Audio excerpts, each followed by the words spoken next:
Have you ever taken a long, hard look at yourself and allowed yourself to be brutally honest? There are two kinds of people. They're the kind that go through the motions, doing all the things they have to do and complaining about every step. And then there are the others that put on a happy face and dig into whatever obstacle that they have in front of them, because they know that the difficulty of doing whatever it is that they have to is the tool that they need to realize their vision. Which one are you? This morning I woke up all kinds of agitated with all of the aspects of my project and how demanding all of it is on my time, on my ability to rest, and on my ability to address all the aspects of the project evenly, feeling completely underwater. And today, recognizing the fact that today was a gym day and that there was no time for me to sit there and do any more of that at all if I was going to go get to the gym and do what I need to do there, which is a baseline mandatory. So a little bit later, I find myself at gym. Today's leg day. I'm standing there in the squat rack, looking at my cell phone. My head is totally out of the game. I'm looking for some gym motivation content on YouTube, and up comes an old clip from Arnold Schwarzenegger. And I know you know that a lot of my content has to do with freedom and liberty, and we all know that Arnold isn't the best advocate for freedoms and liberties these days, but that doesn't mean that can't be some takeaway. I can appreciate his wisdom when it comes to,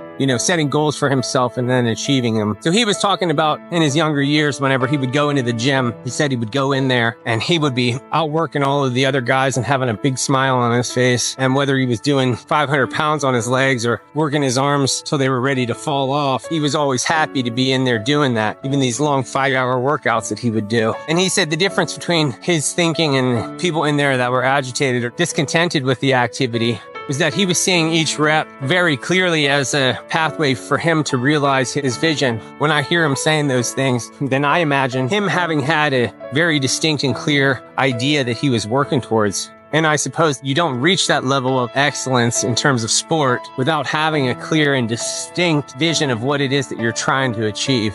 So maybe there's two parts to this whole thing today. Maybe there's one part where we recognize that okay, reps are going to be it. It's doing things in repetition. That's what's going to lend to you getting where you're trying to go. And all of that then being coupled together with the idea of this person, this champion, this individual who's achieved excellence at a high level has just said that he had a vision of what he was trying to do. So distinctly he could see it. So there is that element in there too that we need to consider whenever we're building towards our own goals. And I suppose that is really spending the time to distinctly see what it is that you're trying to do so that you know. Because if you don't distinctly see it, then that could explain a lot of the randomness or the rubbernecking of ideas following trends, for instance, in that you don't have a clear and distinct vision. But if you do have an inkling of an idea that is something that you feel passionate about, then what if you did flush that out? Then you could go back to the initial thought of going into the things that you need to do and diving into the minutia of doing those things and incrementally working them along. I do think that you would lose focus, and I do think that you would lose your ambition, motivation, and direction if you do not have a North Star, if you don't have a distinct idea where it is that you're sailing the ship. So while our old friend there is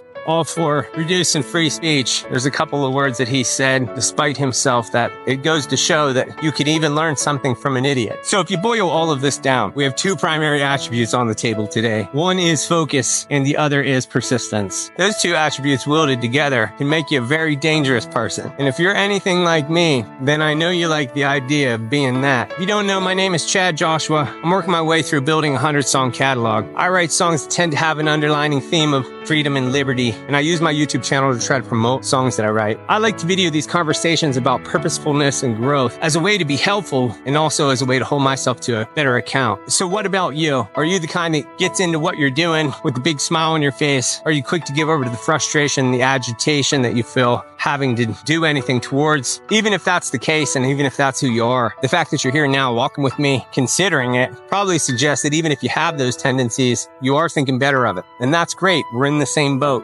There's no good sense in spending any extra time working towards anything extracurricular only to derail your effort by allowing a negative disposition to poison the well. It just doesn't make sense unless you're a glutton for punishment. Because it's only you and the task. When you stop selling the task, when you stop selling the thing that you're doing to other people, then it really breaks down to just you and the thing that you're trying to do. So why would you ever get in your own way? And I know that that's easy to say and difficult to practice. And that's exactly why I'm saying it, because I find myself myself wrestling with the same challenge. And I feel like the more that I shout at this camera about this very point, the more I have to listen back to myself when I edit it. And the more I take that hard look at myself of how I'm sort of on this carousel where it just keeps moving in a circle without progressing forward, then I'm just adding undue challenge to a task that I just arbitrarily gave to myself. You know, if you're just going to do something, then just do it. Just like Arnold there in the gym. He didn't decide that he was going to the gym today. He decided that he was going to be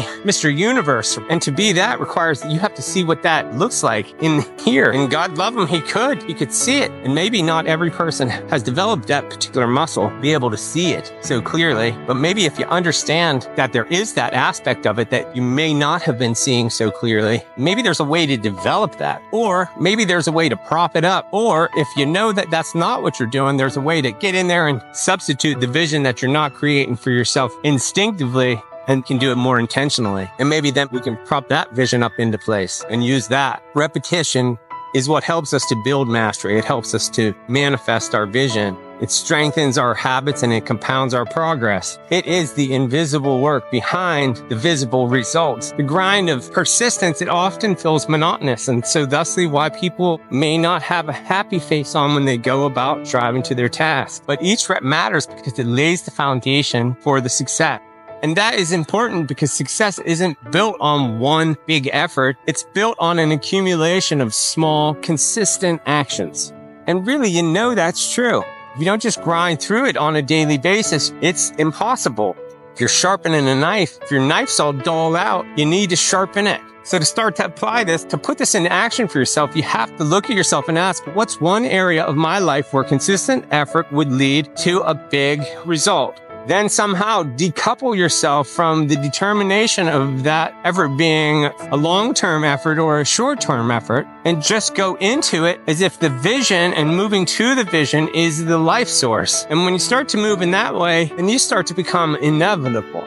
Isn't really what this is all about. You know, I'm not trying to come out here every day and find something nonsensical to speak about for a long time. I'm hoping to find my way down to the heart of it, and in certain areas of discussion, the hardline truth, it just seems to illuminate itself. This is one, so I'll repeat it again. If rather than spending time trying to make a determination of whether or not this is a long-term effort or a short-term effort, in order to pacify yourself in some way, shape, or form, or to help you decide whether or not you're going to be able to maintain your focus throughout the course, rather than all of that, how about just leaning into the vision of what it is you're trying to do, who it is you're trying to be, what you are if you can accomplish it, who it was that could do that, what you become by becoming it, distinctly determining what it is you want. Then you simply lock into the inevitability of realizing that by taking consistent action, by doing the reps that lead you to realizing. Pick something today. For me, it's writing 100 songs, finding an audience to share those songs with as more of them are published. So if that means every day that I have to come out here and discuss better ways of efforting ourselves in order to be more efficient, in order to get to the things that we want to do, so that I can build a community of friends that care about doing things and getting things done and can appreciate what I'm doing and getting done as I appreciate what you're doing and getting done, then that's what I need to do. Because even if I'm not exactly sitting on a catalog of 100 songs, I'm working on all of the pieces of that need to be worked on.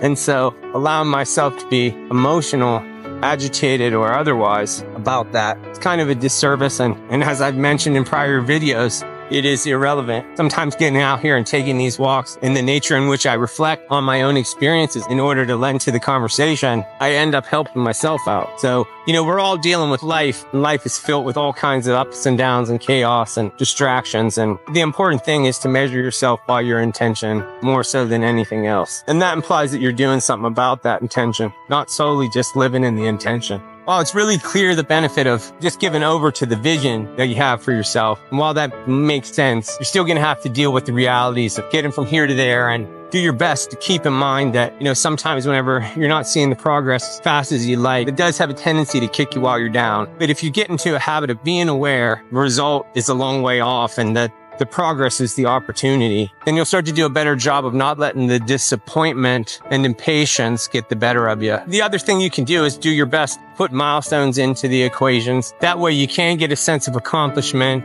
and reward yourself in increments, help you replenish your energy towards your goals. And the last thing would be maybe just the doubt, where you get that voice inside of your head that's asking, is any of this worth it? Maybe you're fortunate enough to be back against the wall and know that there isn't any other choice. Because if you're not, you're just going to have to answer that hard question for yourself. That's maybe what you need to do. Because if it isn't in you really to do the thing that you're trying to do, then don't you think you should know that? Because I'm not here to make you do the thing that you think you should have to do. It should be that you're embracing the resolve to do that thing. And that all we're here to do is to encourage each other along the way. But that's the underlying purpose of me being here to chat with. There's a lot of good from all of us owning up, striving towards something that's bigger than ourselves and being aspirational. And when you start embodying those kinds of things, it really does pay dividends, because there's no sense in us going on and being something that we loathe.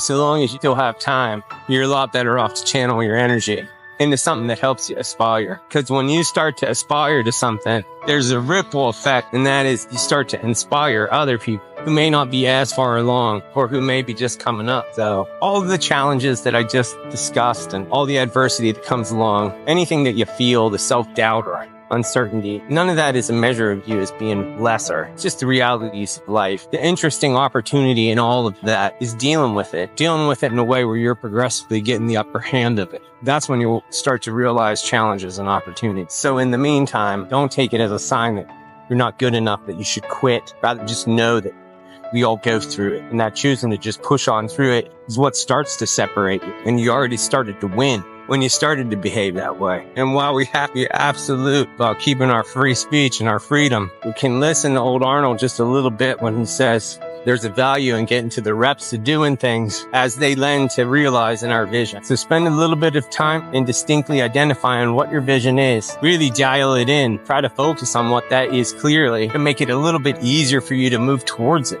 If it's hazy and shapeless, and your path will be hazy and shapeless, try to make the objective be distinct and clear in your mind. That will lend to you being able to navigate in its direction more easily. And we'll do our best, driving into the repetition, putting a big smile on our face while we do it. In the meantime, if you haven't had a chance to listen to my new song, you can listen to it here. Keep your head up. I'm going to keep mine up. We'll talk again soon.